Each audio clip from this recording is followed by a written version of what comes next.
Welcome back, guys. It is the Brothers Geekout podcast. It's Kibler here. Today I'm joined with an awesome guest, Amy, Peachy Keen's Art. Where did you get that name from? That actually came from, unsurprisingly, from a film that I love. Okay. Film Call Me By Your Name has anyone who's watched it, who's into it, has many peach references. And that's actually where it came from, because the reason I started drawing was I was filling up a kind of scrapbook because I was going to do a trip to where the film was filmed. Okay. In Italy, and that was planned pre-pandemic. And I was literally just doodling in a book that I was going to put my photos in. And then when it became more of a thing and I started drawing more and more and more, and I started wanting to put it online, I needed to come up with a name, and that was in my head. And also Peachy Keen is obviously a phrase anyway that people use. So I was like, we're just going to go with that. Like, awesome. That's pretty cool. That's pretty cool. So thank you so much for making the time and coming onto the podcast. I do a segment where I talk to different artists. It doesn't matter what sort of background they're coming from, and just kind of developing their skills. And I saw your artwork last year during lockdown. I think the image that I saw was of Madonna. Okay, yeah. When I started following you, that's very early, yeah. And kind of caught my eye, and then we've been kind of following each other's journey ever since. And I'm seeing your artwork kind of explode. I'm loving how much it's changed over the past year. What originally got you back into? Have you been doing art for a while, or was it just something that kind of crept up on you? It kind of crept up on me, to be honest. Historically, I'm more for writing, so I've written books in the past, and that was I'm inherently creative, I suppose, always wanting to do something. Yeah. And then I started, like I said, doodling for this trip that never happened, for this book. And then I just thought, I'm going to have a go at drawing some faces just for fun. I hadn't drawn anything since school, really. And I started, I was like, I actually really enjoy this. And then I was doing it. And I was suffering with a bit of anxiety just on the cusp of before pandemic started. And I was finding it was really helpful for relaxing me and just making me zone out, because I couldn't think about everything else while I'm looking at a reference picture and I'm drawing. I'm not looking on social media. I'm not doing anything else. I'm just doing that. And I started drawing every day, and it just became a thing that I started to do. And then when lockdown happened, obviously I had endless time to do even more of it in between homeschooling and all the other things I was doing. But I had more time than normal to do it, and a social life to speak of. So I bought some better pencils and I started drawing every day. And then I just got a real taste for it, and I started to really enjoy it. And I could see myself getting better. So I was like, I need to keep going. And that's kind of when I started, like, the TikTok thing was my way of putting it out there, but I didn't know anyone. None of my friends were on TikTok at that point. Nobody I knew closely in real life was there. So it felt like a bit of a safe corner of the internet to hide in plain sight, I guess. Like, I could share it and I could get feedback, but I wasn't having to share it with everyone I knew. I found that quite enjoyable. I didn't really want to talk to people I knew in real life at that point. I just wanted to kind of put it out there. So that was a really nice space to do that, because I didn't know anyone, that nobody would find me there essentially at the start. And I didn't have my face on there to begin with for a very long time. There was no reference to me personally for a long time. It was just drawing. And then obviously that started to kind of gather pace, and I realized I needed to kind of keep producing to keep that up, but I was enjoying it, and I started experimenting with color instead of, obviously, the Madonna picture you saw was black and white. That's right. And then once I started drawing in color, I kind of felt like I found my stride a little bit, and it felt like that was something, it really worked for me, and I really liked the results of that. So, and again, the pop culture thing, it formed itself because I was like, what do I like drawing? And it was like, I've always been obsessed with films and pop culture stuff, and Funko Pops, all that kind of thing. Like, pop culture is my whole thing. So I was like, it makes sense for me to draw other faces that other people are passionate about and characters that people are passionate about, because I got a lot of enjoyment from that. And it just kind of started from there, really. So it kind of took off on its own. That's awesome. That's so cool. I love the fact that you started on something where you didn't want anybody to see it, and you started a whole new platform, and people saw your work and they really enjoyed it. And, I think it's a process. Yeah. It must have been. I've been in marketing for coming up to like 10 years now. So it's, so like, representing like somebody else I'm used to. It was when it was coming down to me, I found it like very weird, and will people like it, or do I I just? feel like knowing what the sweet spot is for yourself is very different than for a client. So That's right. I work in PR and content, so I know these things and I apply these things every time I'm at work. Yeah. But when it comes to myself, I cannot do that, because obviously we're all our harshest critics to ourselves right. anyway. But That's I think right. especially, I think it's a creative person's thing, isn't it, to be self-deprecating and to question yourself and to wonder if it's going to be of interest to anyone else. Mhm. And that's why TikTok was so appealing, because I didn't want commentary from people I already knew just going, oh, we love it so much, like it's so great. Because, and I didn't do it for praise at all, I don't mean it that way, but as in, but I knew I would get that from people who love me, because they're being nice and supportive and they knew That's I was right. enjoying it. That's right. So they'd be like, oh, we love it so much, that's so great. And I was like, I don't actually want that. Mhm. And also the internet, while wonderful, can be awful. And I thought, well, people will tell me if it's a load of rubbish. They'll That's just right. tell me. No, But no, of course. I didn't want to sift through all the kind of family and friends, potentially faux love first. I was like, well, just put it out there and someone will just let me know if it's worth me Continue. Yeah. continuing it. Yeah, And I was that's doing right. it for fun. It wasn't for other people. I didn't really want anything from anyone. I just wanted to kind of house it somewhere. But obviously, I mean, I'm not gonna lie, it's nice when people are positive about it. Obviously, that's a nice feeling. But I had absolutely had no intention of it becoming, I never intended to sell prints. I wasn't going to do any of that. It was just for me. I just Mhm. wanted to share it. Like I was just having a nice time. It wasn't really ever intended to be any more than that. And it still isn't really, in the sense that I do sell some, but I don't think about it like a business, because then I won't enjoy it anymore and I'll feel Of pressured course. to do more. So That's I right. very much keep it in a box. Like when I'm ready to sell prints of that one, I might do, but otherwise, if I haven't sold any for a while, don't care. As in, it's Yeah. lovely. It's an honor when people want to spend money on it. But at the same time, if I get too wrapped up in that, I'll lose the reason I did it in the first place. Exactly. And that's happened to me plenty of times. I've been on and off art for a while, and I came back to it after like a 15-year gap. Right. And just to starting to see people enjoy their journeys and not thinking about, oh, how do I make this a business, and the stress of that. Yeah. You lose it, and I've lost it a few times where it's like, you know what, I'm not even doing this for the right reasons anymore. Yeah, it's a bit of a roller coaster, I think, that whole thing. I certainly, a few people asked me fairly early on, like the summer last year, oh, can I buy them? And I was like, oh, maybe I'll try. And then I started looking and it became too complicated and really stressful. I couldn't find a printer. I bought a printer, but it was rubbish. I couldn't work out how to do them right. And I was like, it's too much hassle. And actually, again, it's feeling too much like a job. That's I right. don't want that. So I parked it again. And people were like, the same people, bless them, who wanted certain pictures were like, oh, we're still waiting. And I'm like, yeah, I don't know. I'm not sure.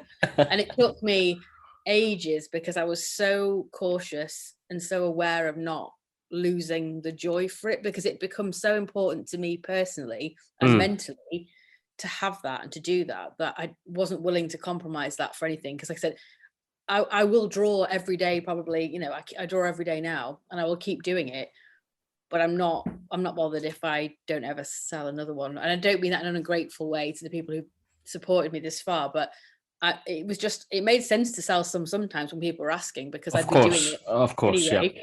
But I'm very relaxed about, I'm rubbish at like updating the site and putting new things on there, because I just do it in my own time. Like I've got a life, Of course. I've got a job. Yeah. If it starts to feel like another thing on my to-do list again, I will lose the love for it, and I don't want that. So it's just very casual. No, that's in a business sense. That's amazing.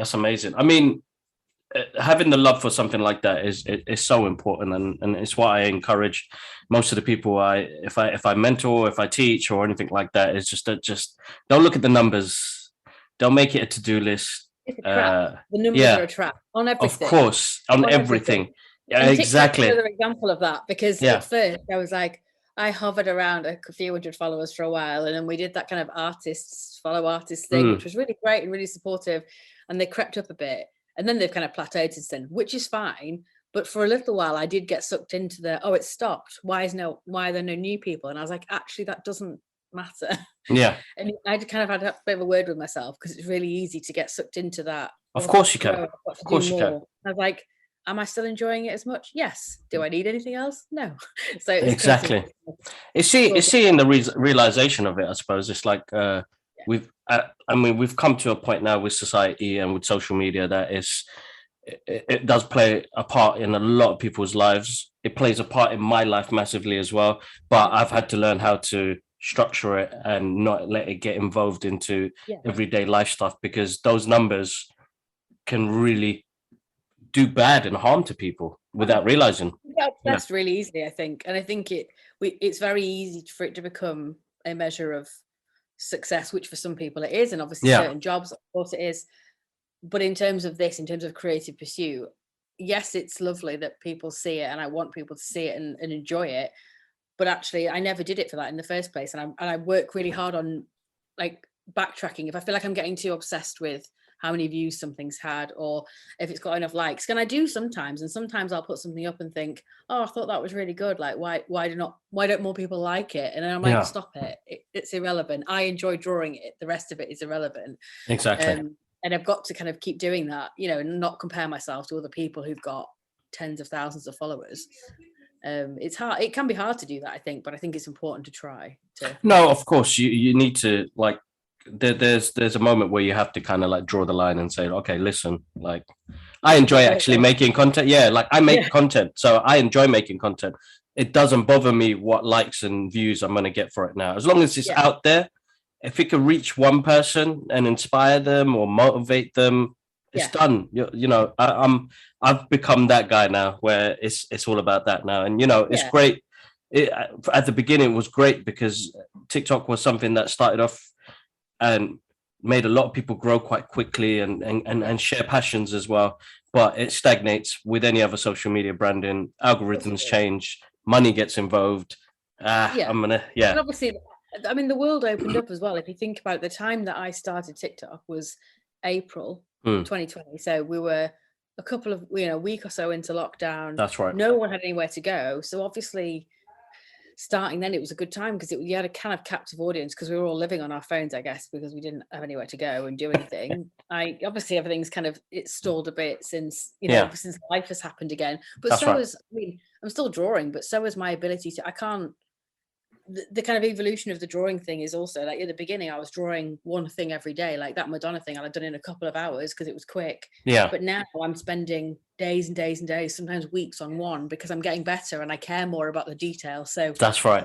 Actually, I can't churn out content. Even if I wanted to, I can't, because I can only draw as fast as I can draw. Exactly. So it's it's a different thing now than it was a year ago. I'm not doing the same stuff. So with your have you always been in? So I know you've been into creative, but was that the first time you started drawing? Properly, as in I did art at A level, but I've not drawn for fun, for myself since I was at school. I mean, both my elder brothers are incredibly talented artists. They are really good. But like I said, I was always more for the writing side. That was my creative outlet, and I did some of that. And I think probably after what we've just been talking about, got a bit obsessed with how good it was or not good it was, and shrunk into myself and kind of turned myself off it for a bit. And then this kind of, obviously, like I said, certainly from an anxiety point of view, I was like, I need something. I want to be creative all the time in whatever guise that is. And drawing just happened to kind of show up at that time. And I thought, actually, I'm just going to have a go at that. But I mean, my husband said last year when I started drawing, he said, we've been together at the time, we've been together 18 years. And he was like, we've been together 18 years. And he's like, I had no idea you could do this. He was amazing. He was like, what? He's like, who picks up a pencil and just starts drawing like that? And I was like, well, I said, I like drawing. I used to like drawing, but I haven't done it for a long time. And he was like, I had no idea you could do that. So it was a surprise in the sense that, I didn't know that this would ever be a thing and that I'd do it this way or pursue it. No, of course. Mine's similar. I've always liked to draw, and I've was into comic books from younger. My uncle got me into it. My uncle was an artist, and that's where I learned. He self-taught me how to draw as well in comic style. And then I stopped at 16 and didn't touch paper and pencil for almost 15 years. In the way, doesn't it, when you're 16? Well, yeah, college life. I think the thing that brought it back for me though was I got divorced. I think I was 30, 31, and mum was like, I don't know what you're doing, but just come back home. Yeah. And I came home and I went up into the loft and mum kept all my stuff and I just saw my artwork from school and everything. And I was like, oh my God, I was actually really good. Like, what happened? But in between that 15 years, I was still creative. I did videography, photography. I did everything else creative but drawing. And then I saw that artwork and I was like, oh my God, can I still do this? And I love that. I pulled everything out and I drawed the whole night I was there. My mum was like, "You been up all night?" And I was like, "Yeah." I was like trying When did you to start draw. though? Yeah, I think if you, again, you're obviously naturally creative. Like I said, it doesn't have to be one thing. If you are creative, I think you have a general desire to create anything in whatever form that is. And usually that can, it does manifest in different ways. But once you start and you start to see, oh, if there's like a hint of something working out and you're like, and you can get past the kind of, is it good enough bit? And you kind of look at it properly and you enjoy it. It just starts then. I think it kind of snowballs. It's certainly it good for did. me. It Sounds like did. it did for you. Yeah, it all flooded back to me, and I was like, "Oh my God!" And I remembered all the techniques and different like inks to use, and I've gone into digital recently as well, which is a quicker process, and I don't waste so much paper. I But tried to, but could not do it. I was like, oh, look at me, I can draw now. I'm just going to pick up my iPad and just have a get. Nope. All these people, I always reply to the comments when people are underneath digital art giving the artist grief about it being cheating and too easy. I'm like, you are unbelievably wrong. Like, have you actually tried? Because it is a process, and it was learning because with a pencil you're direct touch, but with a digital screen or a tablet you've still got space in between. It's and it's very that difficult. Yeah, that connection, it was like, oh, it's just working a bit slower. I mean, the technology has grown faster, and I work with a company that we do loads of digital tablets and stuff like that, and I'm lucky enough to get to test all of them and have a go with them and see which one's like the one to use. But yes, it's a good. I've made a good transition to it, so I'm happy. But I still love, like, now I'm exploring into using Indian ink and a paintbrush just to change my style up, which I'm trying to keep up with Inktober, but it's been very hard with family. I've tried that before with like the writing ones. Like, I'm just like, oh yeah, I'll do that. I could write a whole book in November, sure. No, No. no. So yeah, it's nice been to try stuff. definitely. So I mean, the root to all of it, and you said as it is, there's always a creative thing in the background for it, and I know we're both big fans of pop culture and things that have come out. Yes. What was it that started, like kind of triggered your imagination of, if you could remember that memory that you saw something and it was like, oh my God, this is what amazing. It could be a film, TV show, cartoon, anything. When I was a kid, you mean? Sorry. Yeah. For a second, yeah. It will be Labyrinth for me, without question. Yeah. Such a good film. And I'm still probably, in fact, I'm probably more obsessed with it now as an adult than I was as a kid, but I've just always been into weird, like dark, kind of unusual stuff like that. I love The Dark Crystal. I love Labyrinth when I was a kid. I had two older brothers, so I probably saw films I shouldn't have seen when I was a bit too young. They're 9 and 11 years older than me, so when I was a kid, they were teenagers. So you can imagine, I probably saw stuff, films I shouldn't have seen. But Labyrinth for me, it definitely was one of those things, like a formative kind of, I love that story. I love the costumes. I love the puppetry, all of that. I'm obsessed with David Bowie. I was from that moment onwards. Still am.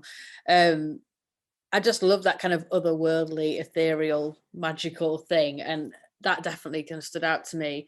But always, I mean, I've always had that kind of, I think there's something inherently in fans of anything, that kind of possessive, must know everything about it, must own everything about it, must love it the most, must, I very much have that, and I've not gone out of it. In fact, if anything, my fan tendencies and my kind of desire to and hunger to be a fan of things and to embrace things fully has only grown as I've got older.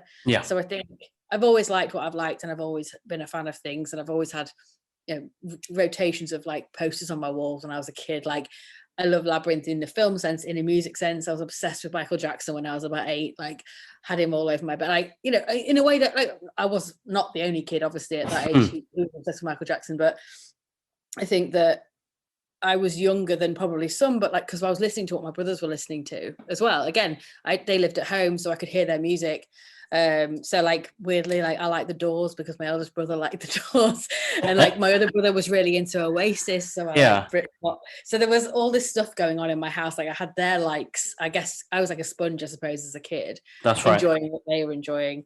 Films like Flight of the Navigator, Neverending Story, love it, like love it. All that stuff are just things that, and I watch them still with such love and such comfort. And I know that people keep saying that that's a sign of like, it's a sign of like probably anxious people, probably. That's fair enough. But they say that, but things like comfort. But I do. There are just some films and shows that I return to still as an adult that I loved as a kid, and I think all of those feed that creativity, because I think you retain, if you really are a fan of something, you retain that sense of wonder for it, and it doesn't go away. I can still look at Labyrinth now, as you know, I'm nearly 38, and I'll watch that film and I still notice things and I still love it, and I force my kids to watch it because, you know, I'm like, come on, it's great. And they're like, yeah, it's all right. You know, it's different for them, but it's nice to kind of go back and do all that with them and have them to kind of show stuff to as well, I suppose. Yeah, I'm excited to share Back to the Future with Lara, but until she's a bit older. But like Labyrinth for me, like that's a family film which me and my brothers and my little sister, we absolutely adore. And it's just, you don't, like what you said about the fandom for it, it's a movie that's resonated really well with us and it's stuck with us, where movies now are easily to be like forgettable. I think that's it. Yeah, exactly that. And I think there are very few films now. There's a lot of money spent on films, but I don't think that translates into lasting impact necessarily. That's right. The two don't correlate, I don't think. And that was one of those films, like there aren't many, well, for some people would say masterpiece is entirely the wrong word. I don't think it is. I think it is a masterpiece in its way, in its approach. And I think I read a really amazing article that actually my boss shared with me, because he was like, oh, you love David Bowie, you'll like this. And it was an article about how David Bowie fans can be snobbery, they can show snobbery towards people whose introduction to him was that, because they saw it as a low point in his career. They saw it as him selling out. But actually, and the whole point of the article was actually, no, it cemented him as this kind of ethereal, otherworldly person that, you know, there was some quote when he died about he couldn't possibly do anything as kind of boring and human as dying because he was David Bowie. And I was like, that's exactly it. And I really felt that. And I actually wrote a piece about David Bowie for like a fanzine thing. And I talked about that being my introduction to him, and how weirdly as a fan, I felt weirdly on the outside because it didn't feel credible enough in his against fans of his music. It felt like there was a bit of a butting heads about, well, that doesn't count, like you can't like Labyrinth, David Bowie, that's not cool enough. But I was like, but I do, that is my version of David Bowie. And I love the other versions, and obviously as you get older you embrace those other things, and I've listened to his music and all that. But at the time, I mean, I was like, this is a perfectly legitimate introduction. I was like, of course, he is the Goblin King to me. He is. Every time I've gone to Comic-Cons, and I've always seen like there's a handful of cosplayers that do David Bowie as the Goblin King, and they are absolutely amazing. And that was my first introduction to David Bowie as well in the late 80s. So I adore his music. So it's hard to kind of put us in a place. They don't mutually exclusive, do they? It's like exactly.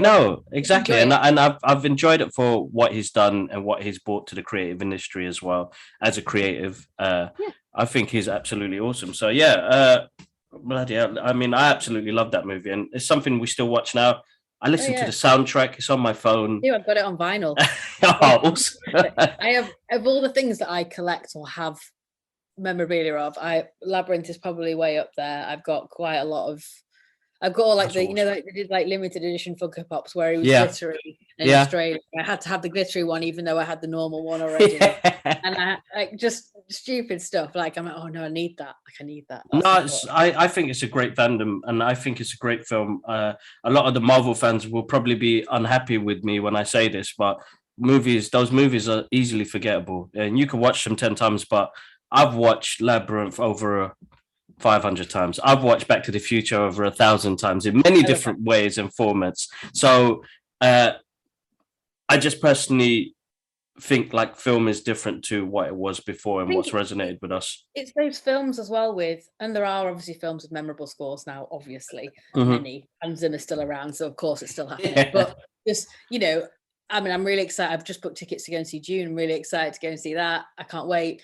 But in terms of like, I think those soundtracks from the 80s and early 90s instantly everyone recognizes them instantly, whereas I think some of that's been lost in kind of, not that the scores don't exist, but the memorability, that high impact association of immediately knowing what franchise a sound was from. That's right. Is very much an 80s, early 90s thing for me. Obviously 70s for Star Wars fans. Yeah. I missed that a bit. That wasn't my bag, but my brothers were very much early Star Wars fans. But for me, like, like all the John Williams and all that kind of stuff, all that kind of thing, that I'm like, oh, I know these films and I know it instantly because they're so ingrained in like my childhood. I feel like my kids don't have that sense of attention. Like, they can't put the music with the film so keenly and so strongly as the way that we could probably do, because the films, I just think it's different now.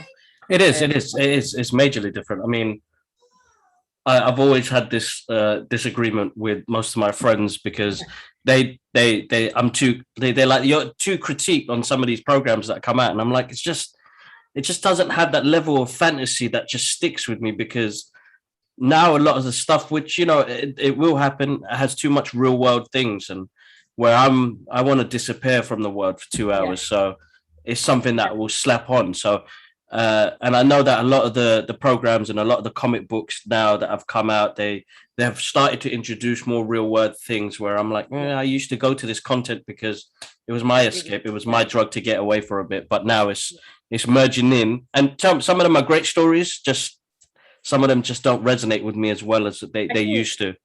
You're right. I think a lot of the stuff created, like I said, there's some amazing content being created now, but obviously there is also, it's easier to make content. So things like, there are so many streaming platforms and all of that, and they all have huge budgets. Whereas obviously, like in the 80s, a big film took 3 years from conception to release, and it only had the cinema, and it was this big fanfare because that's the only way you could get it. And then you had to wait another 2 years to get a VHS. It was a whole process. That's right. Whereas now it's like, oh, if we miss it in the cinema, I'll get it next week on Netflix or whatever. And it's always it's a really fast turnaround. So I don't think we have time to build cult following in the way that we used to. Do you know what I mean? We used to get drip fed, and it kept that's right. Like the that's next right. bit. And that's it's right. like, oh, there's so much to choose from, and it's so instant that we lose the kind of hunger for it. So I think it takes a lot for something to be really special now. Yeah, no, of course, definitely I definitely. That sometimes I see a lot, I go to the cinema and I love watching movies, but very rarely do I finish a film and go, oh my God, I love that. Like, I loved it. Like, and like I said, Call Me by Your Name was like that for me. I thought it was beautiful. The cinematography is amazing. The score's amazing. And I was like, someone's put proper love into that. Not money, just love. Love, yeah. And I was like, I love that. And it's one of the few times I've watched the film before I've read a book. I normally do it the other way around, but I loved the book even more afterwards, even though I did it in reverse that time. And I think that kind of thing, it's very rare to feel that captivated now by something, which I know some people do. Like I said, Marvel's obviously huge. I love those movies. Like, my son loves those movies, but they don't stick with me. I don't pick out huge swathing moments of those and couldn't remember the way I felt, apart from there's a couple of moments which obviously everyone probably feels the same. Yes, about. of course, yeah. But other than that, there aren't loads of films and loads of kind of moments in movies or shows anymore where I'm like, oh my God, that was incredibly beautiful or incredibly well written. And obviously that all exists. It's far from gone, but I just think you have to mine a bit further. Exactly, that's right. And we dibble and dabble into the world cinema as well, and there's a couple of great catches in there as well. But I've always gone backwards, and I've always gone back to the old stuff, and I'll always compare it to that, because like one of the major arguments I have with my friend is Alien. Now, Alien is a great science fiction horror movie, and I absolutely adore that movie, and I love what Ridley Scott did with that originally.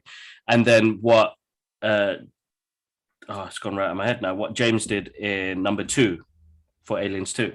But then, they've continued the franchise, and then I didn't really like what Ridley did with Prometheus and the next one that came out after, because I felt like the reason why I was scared of aliens was I didn't know where the hell they came from. They had this mysterious thing about them, Yeah. and I love that they could go on different missions and anything could happen. And that was the same concept with the Predator as well. Yeah. All I know is I don't know where it's come from, but it's just giving me a great adventure to go on. Yeah. I feel like now they give us too much backstory and too much history, and it's just lost the mystery they were.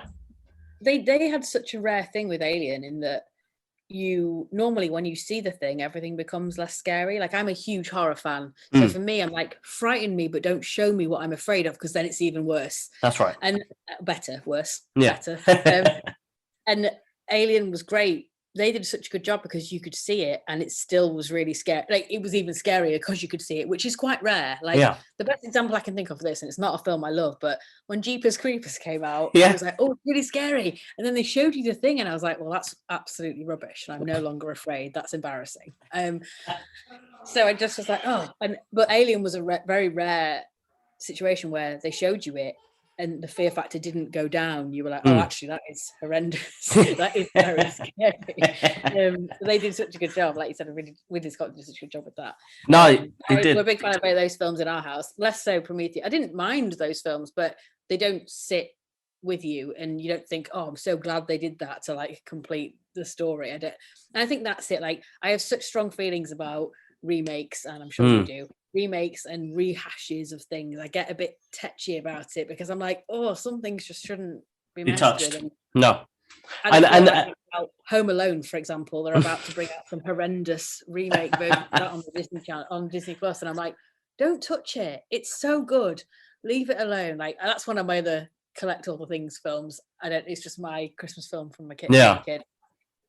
And whenever I hear about them doing more, I was like, oh, don't. It's so perfect. Leave it where it is. Everything about it was perfect. The comedy was perfect. The music was perfect. We can't replicate it. Leave it alone. Leave it alone. Yeah, it's a tough one. They, like, a lot of people will get me for this one as well, and I'm sorry if I offend anybody or anything, but like Blade Runner, when they did the 2029, and I think it's a gorgeous movie and I love the soundtrack, it just didn't sit well with me. It's one of those movies that were like, I didn't really need to know anymore. They ended the first one so perfectly. They didn't have to continue this. And I remember my mate saying, you're just being biased about it and you're not liking it at all. And you're just a hater. And I'm like, I'm not. I just like... If you're really passionate about it, but I think, and I say all of this knowing, obviously the entire point of any form of art is that it's subjective. It's all subjective.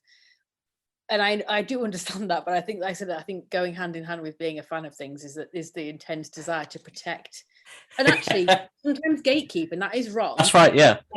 Like wrap your arms around it and go, no, it's mine. Leave it. That's right. Like, that's right. That's right. And we're all doing that in our own way, but we all see them in a different way. So obviously, some people will welcome it and go, actually, I really did like the addition to the story, and then there'll be people like you and I, by the sounds of it, who are very similar, clearly, and they're like, no. Don't mess with it. Please leave it alone. It was so good. No, that's right. Are you working on anything currently at the moment that you could speak about, or? I am working. My current drawing is a top secret commission. So actually, but my feed is quite quiet because when I'm doing a commission, I obviously can't publicize it because it's going to be a gift for someone. So. That's right. No, that's fine. That's fine. No. But is there anything in the future that you're thinking of working on?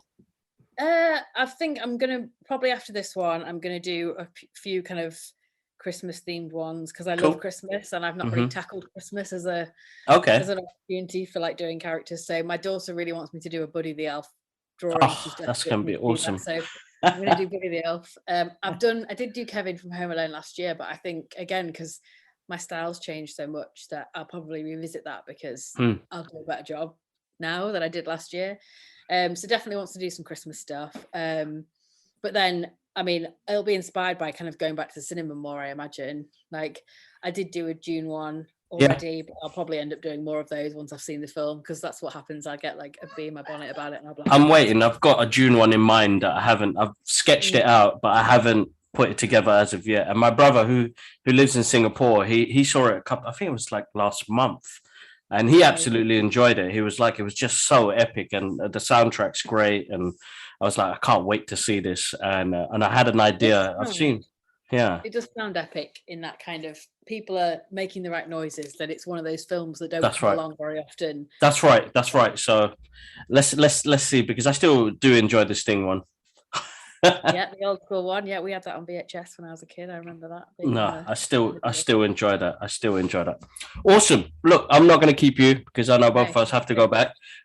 Where can people find you? Your TikTok, Facebook, Instagrams. Let them know, and I'll put the links in the description, guys, because you need to go follow, because her artwork is absolutely amazing. I've seen her on her journey as well, so I've seen how much she's changed in her artwork as well. So make sure you click follow, but let us know the links and the names we can get you at. Yeah.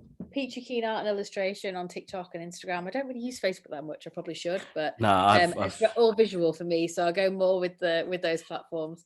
And I'm still hiding a little bit from my friends and family, I guess, keeping it on other. That's all right. It's understandable. I did that recently with Facebook.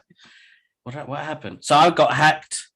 It took me almost 3 weeks to get my account back. So I was like, I've got family pictures and everything. I saved all of them and I've started deleting it, and I'm like halfway through 12 years of memories. Oh my God. But I can't do it. And with everything that's happening with social media at the moment now, I just like, scary times, and I don't want pictures of my kids up there and my nephew. It's like, okay, I need to be really dumbed down on what I do.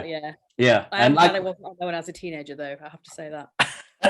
I'm glad Facebook came later, because it would be awful. I'd hate having to trawl through all that. That would be really awful. So. It's a hard one. Definitely, it's a very hard one. Definitely. But no, awesome. Thank you so much for the time. Thank you so much for having me. It means the world, and I'm hoping to get you back on here again. I think because if I when you're gonna watch June, is that on the 22nd? On the 22nd. All right, cool. So I probably watch it a day or two later.